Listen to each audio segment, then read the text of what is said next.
Facilities that make this program possible are provided by the City of Highland Park and have been made possible in part by Ravinia Festival,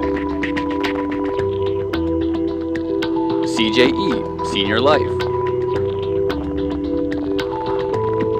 GAN Music and Sound.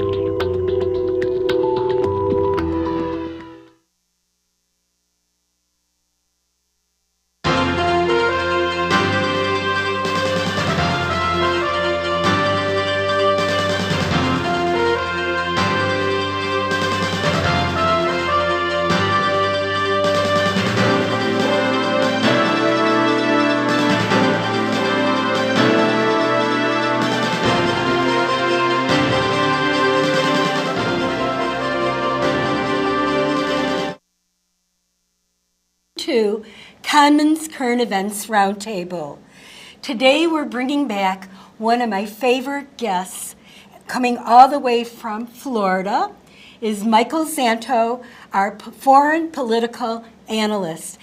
Again, Michael, welcome back to Commons Roundtable. It's always a pleasure. And it's always a pleasure to have you. Thank you very much. We're going to be talking today about Israel, the regional superpower. And I'd like to read something that is a quote from Israel's Prime Minister Golda Meir. She said that Moses led the children of Israel for 40 years of wandering in the desert until he found the only place in the Middle East where there wasn't any oil. But could Moses have been any smarter than believed? Apparently, the Canadians and Russians think so, as both countries are moving to step up energy relations with a tiny nation whose total energy reserves, some experts now think, could rival or even surpass the fabled oil wealth of Saudi Arabia. Imagine that. Israel's strong economy, technological prowess, military strength, and relationship with the United States has put it in a league apart from its Arab adversaries. Michael, what do you think about that? Remember, everybody said that Israel was the only country in the Middle East without any oil, and therefore, what happened? Well, it's interesting. So there's an $80 billion discovery, or two discoveries actually, at least in the Mediterranean, of natural gas in Israel. There's other resources that Israel could tap into, but it is an issue that we're kind of almost in a post-oil age in the sense that there's a glut of oil in the market right now. Oil prices are dropping. So the real precious commodity is Israel's intellectual capital, the educated, intelligent people. So I think what a reversal we've gone through. In the early 80s, the Israeli economy had hyperinflation, struggling government finances, a legacy of a kind of socialist government. It needed the U.S. Congress help with its finances. And then later in the 90s, it had a flood of Jews from the former Soviet Union, and it didn't have the economic resources to absorb it. There were Russians with PhDs who found themselves actually sweeping notoriously. And so the story was they couldn't absorb the Russians. Well, today, Israel is a technological colossus. It was overtaken by the Chinese for a number of companies listed on U.S. stock markets, but barely. And China obviously has more than 1 billion people. Israel has only 6 million people. Israel is a leader in technology. Many of the most important Intel chips have been pioneered in Israel. Many of the most important biotech companies like Given Imaging with the pill cam with a camera come out of Israel. So Israel is a technology powerhouse. Many of the traditional military threats are really not there. The threat of an existential land invasion is gone, of a simultaneous attack from Iraq, Syria, and Egypt. Oh, we'll get to that. That's important. But let me go back to the oil. What are they finding? They're finding natural gas? Is it in shale like we're finding in the United States? Or what happened? Because they thought it was like completely dry of oil, and they're very dependent, and they're very dependent on our natural gas. They were always dependent on, gas from Saudi Arabia. They were, it's interesting that Israel gave up the Sinai to Egypt in the 70s as part of the Camp David Accords because of the fact that Israel wants peace, even though that's a massive territory. Israel had actually discovered a fairly significant amount of oil there. So there was that big sacrifice there. Israel has always been vulnerable in terms of energy because it's a small country that did not have the resources before for its own energy. But, Moses knew better because he knew there was something Maybe there. he did. We just didn't look for the right thing. But I think, a lot of times the oil that a country like Saudi Arabia or frankly Nigeria or Russia has becomes a curse, that it causes their economies to not properly develop. But Israel was vulnerable because it used to import oil, for example, from the Shah of Iran, that was an ally.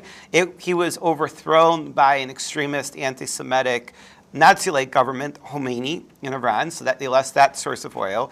They had to depend on the Egyptians, who for a while were getting a little bit doubtful, even under Mubarak. Although, fortunately, today, Israel has the best relationship with an Egyptian government ever.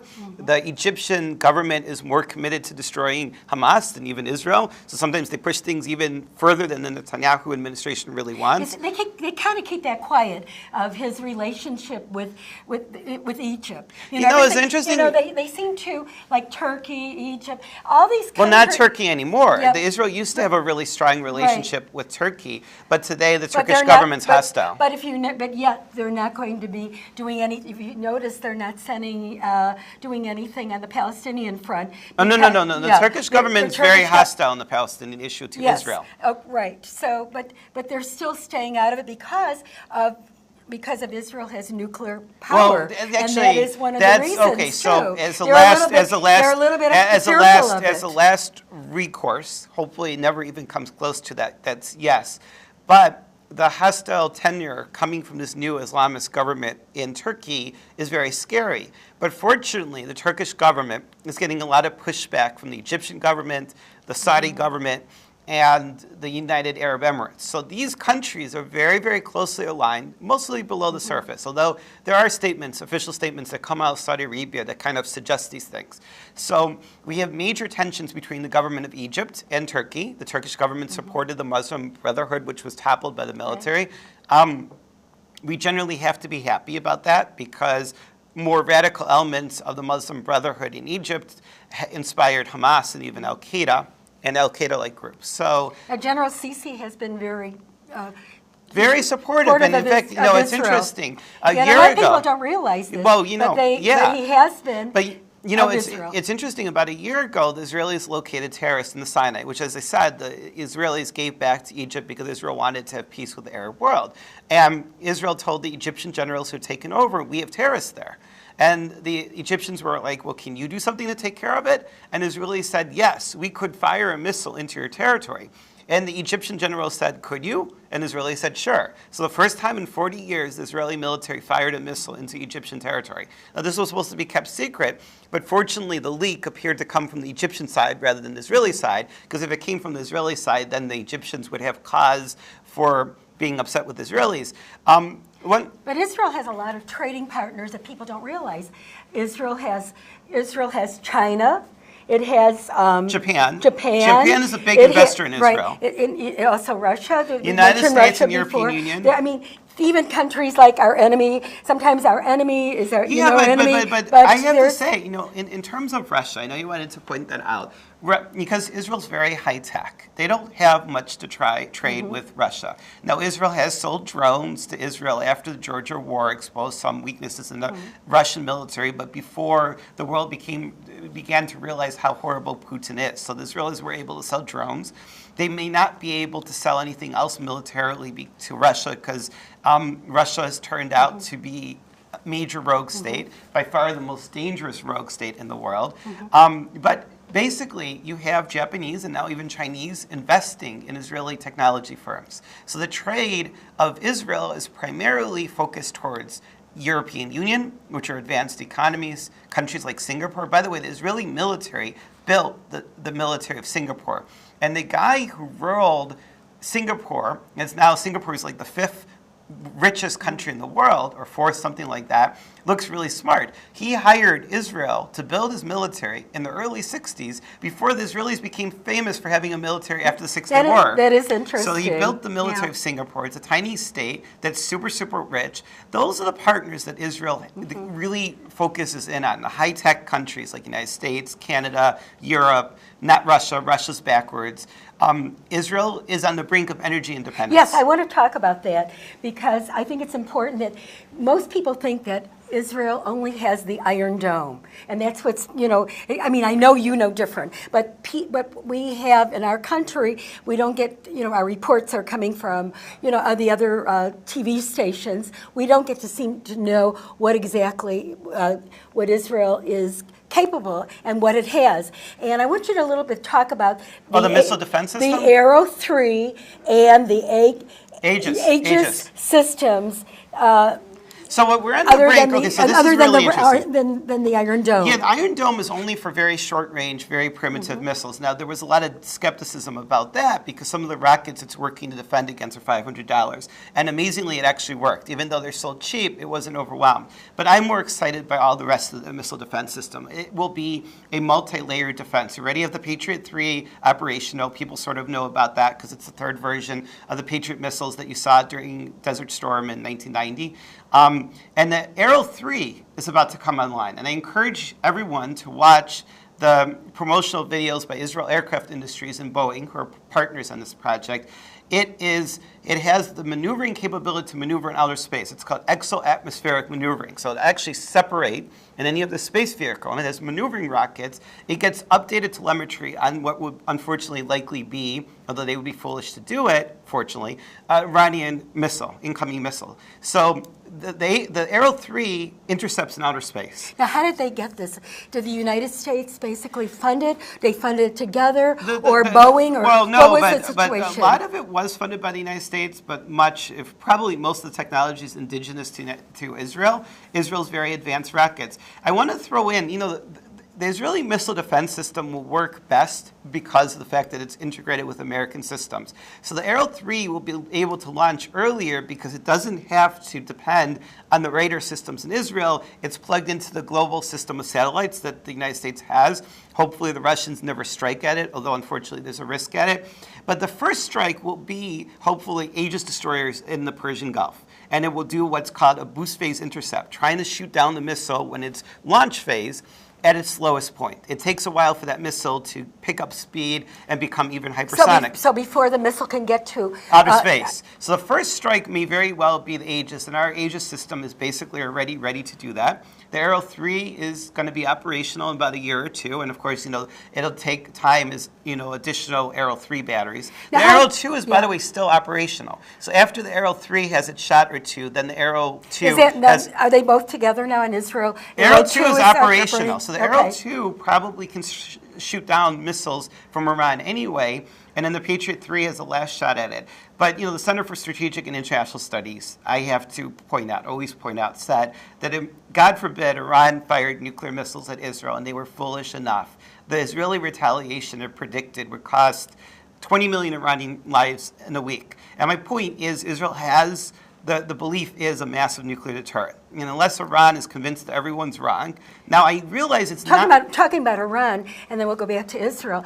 What is their capabilities? What do you think? Do you think they'll be ready to launch their nuclear? Because they say their nuclear is just for energy, and we know it's not just for energy. Okay, so what do you think? Do you think they'll be ready in less than a year? And with all the sanctions being uplifted? I mean, the thing is, we're talking about very incipient, very crude capabilities, both in terms of missiles, warheads, the ability to miniaturize the warheads, put them on missiles, and they're facing annihilation if they attack Israel.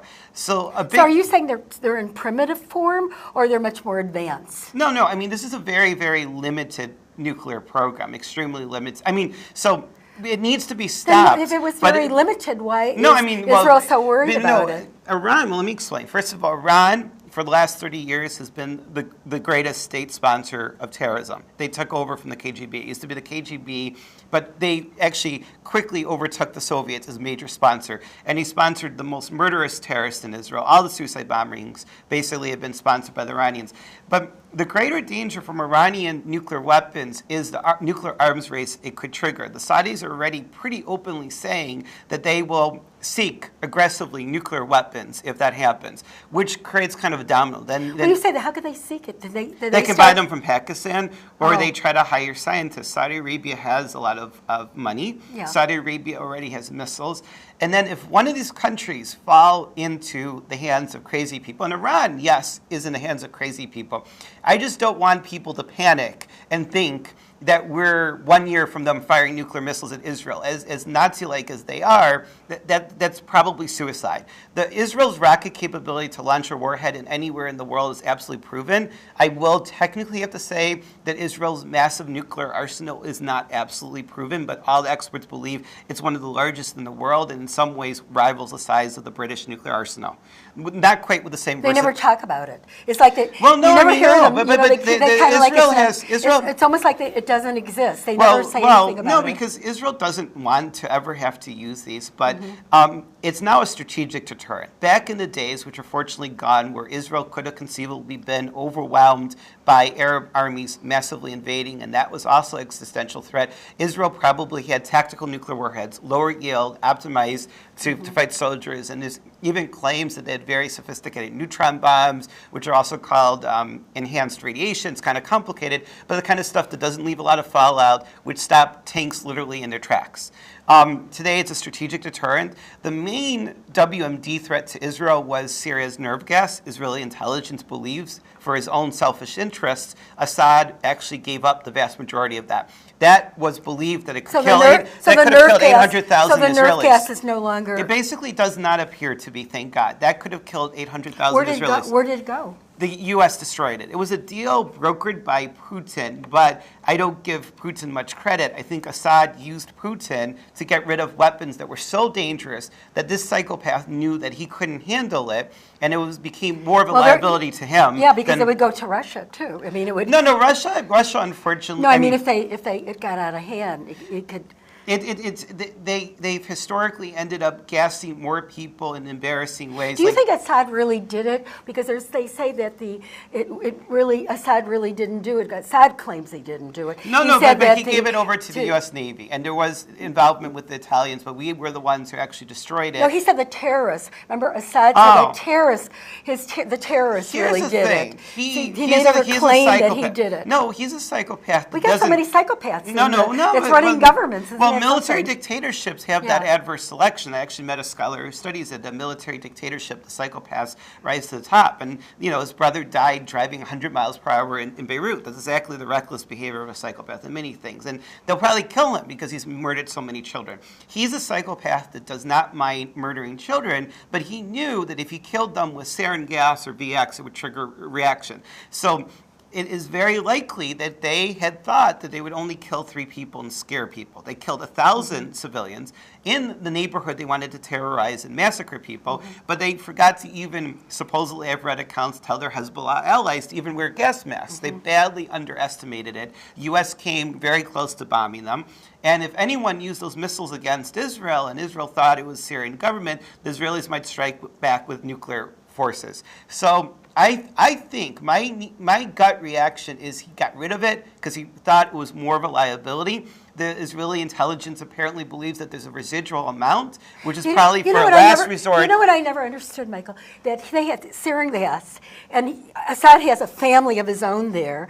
I mean, how foolish it is. I mean, with winds and everything else, it would get into their houses and their children. I think they were protected. I think it was enough of a distance. I mean, it is somewhat fragile. But winds, it can't travel. it travels. No, but the chemical is somewhat fragile. It can't stay in the air more than 24 hours. But who knows? But the residual amount of nerve gas the Syrians have is probably as a last-ditch defense, should ISIS and other extreme Sunni groups, or any Sunni groups at this point, overcome the Syrian military, because unfortunately we're facing a likely slaughter of Alawites, who Assad belongs to the Alawite group, and unfortunately because of the hatred that Assad's murderous terrorism and atrocities has unleashed, the people who seek revenge may not only seek it against Assad's ethnicity, the Alawites, who are sort of like Shiites, but Shiites, Christians, possibly Druze.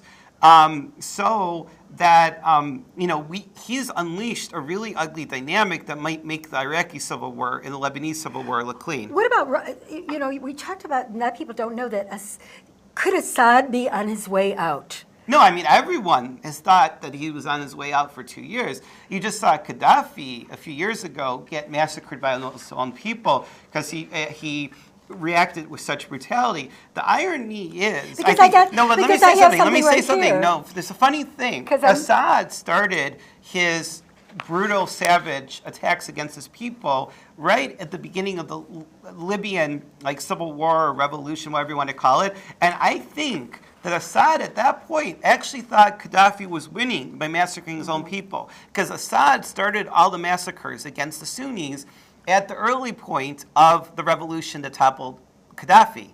And I think he saw Mubarak get thrown out because his troops didn't fire on the people, and he saw Gaddafi still in power. But then if you wait a year or a year and a half later, Gaddafi is brutally killed. So I mean, you can't feel sorry for Assad because regardless, he doesn't mind killing people. I mean, so he's a monster. So, his brutal death is... Well, what about, I just got on this thing that I got from the U.S. News. It says, top Putin aide to meet with Syrians' leading opposition group, signaling Assad's days are numbered. Members of the Syrian opposition are headed to Moscow for high-level talks with Russian officials, a sign that Assad's era is nearing to an end. Actually, so what is that all about? No, I mean, okay, so with Assad, there was more, it was assumed a year or two ago. See, this is from 2012 that he was on his way out. He's out-survived, and he's survived long enough. We still won't be shocked if he's toppled tomorrow,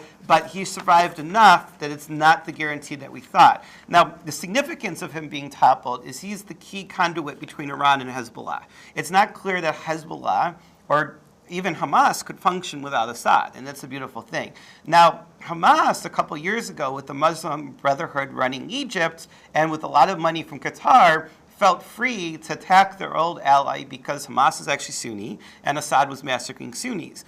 That was their mistake because then a new Egyptian government came, and Qatar's money is not very good when the Egyptians control the border and they can cut off Hamas entirely. And now, by the way, the Iranians are pissed off at Hamas for condemning Assad. So, but anyway, Hezbollah depends. But wasn't Putin good friends with Assad, and he was protecting him for a while? What's going on? No, Putin appears to be committed to protecting Assad, and he acts as the veto in the Security Council. But because the resources that Russia can bring to bear in the Middle East until the day, God forbid, they start firing nuclear missiles places is very, very limited. So it is kind of limited to selling weapons that Syria doesn't always have the money to pay for because the economy is completely destroyed, and also the veto in the Security Council. So I don't think... So what happened to their buddy-buddy relationship? It's still there, but there is a huge limit to what Russia can do for Assad, so that support is symbolic. They do not want their ally to be removed, like Milosevic. It's a symbolic thing. They don't have such a huge stake. People talk about the naval base in Syria, but this gets complicated. Who can replace Assad if Assad does go down, or he resigns, or he's forced to resign? What we're really seeing is Syria and Iraq increasingly look like failed states. The economy of Egypt is very fragile, so Egypt could potentially topple too. The Egyptian government has an uneasy relationship with the U.S. government because Obama sort of supported the democratic process that led to the Muslim Brotherhood. But it's important, in fairness, to understand that Republican senators have also been very critical of the repressive methods of the current Egyptian military government and their non-democratic ways. So democracy is shared among most Democrats and Republican politicians involved in foreign policy because it's a core American value. But the Israeli government is very close to the Egyptian government, closer than ever. So remember that Libya used to be viewed as a threat to Israel. Libya is a failed state and no longer has any military projection ability. There's no Iraqi army. And in effect, there is no Syrian army that could hold up against Israelis. So most of the military threats, that leaves basically Egypt. Egypt is dependent on American military equipment, whether it likes it or not. And it's one of many reasons that even Egypt couldn't really sustain a military offensive. And at the point where they quickly agreed to the Israelis firing a missile to kill terrorists in their own territory, they're not very confident about their military capabilities. You know, while we have just a few minutes, what is your thoughts on what's going to happen in Israel? Are they going to be becoming a two-part state? Are they not going to become a two-part state? And if they did become a two-part state, who would take over? The Palestinians? Hamas? It looks like Hamas would be the government. Hamas controls Gaza, and they're having trouble with that. Basically, the situation's complicated. There is a historic dispute that basically emerged when all the Jews were kicked out of East Jerusalem and the West Bank. So you don't think it's about settlements? They It's just not. use that No, but- as a as a scapegoat. A scapegoat, and especially right. not for the Middle East as a whole. But in terms of internal security and stability, the Israelis have to figure out a way for the Arabs who are citizens of Israel and then the Arabs in the territories that are not formally part of Israel that are up for negotiations, which include East Jerusalem, which was annexed, and West Bank, which was not. They need to worry about the economic and social situation there. And so providing... You had a very good idea. You told me right before the show started, you thought that the best thing for Palestinians to get that they can get some economy going would to be develop the Sinai. Absolutely. That would be for Gaza. And for the West Bank, and even possibly East Jerusalem, closer, stronger ties with Jordan. Jordan is mostly Palestinian. This will probably be too complicated to explain in a minute, but don't fall into the trap like nobody likes the Palestinians, Jordanians don't like the Palestinians. Well, truth be told, in the Arab world, nobody likes anyone else. But that will eventually they'll figure it out. But just geographically, the West Bank was part of Jordan, and it's adjacent. So, and the West Bank is kind of too small to be its own state, and because of security issues, the Palestinians can't work in Israel as freely as they did, and that period might not return. Jordan is a close American ally, basically always has. Hopefully that stability will remain. The Palestinians have been used as cannon fodder to kill the only democratic state in the Middle East, the Jewish state. So you had this anti-Semitic project, and the Palestinians were used as cannon fodder and as an excuse. But in order to prevent terrorism, it may not be enough just to destroy the sponsors of terrorism, which is the Syrian government, Hezbollah, and the Iranian government, but also to give economic prosperity to the Palestinians. Oslo offered the promise of it. Arafat betrayed Clinton and the Israeli government. Arafat told George W. Bush this: don't trust Arafat, he betrayed him. There's so much betrayal in the Middle East, and we're going down to our last minute, but you want to say one more thing about Israel being a superpower, the regional militarily.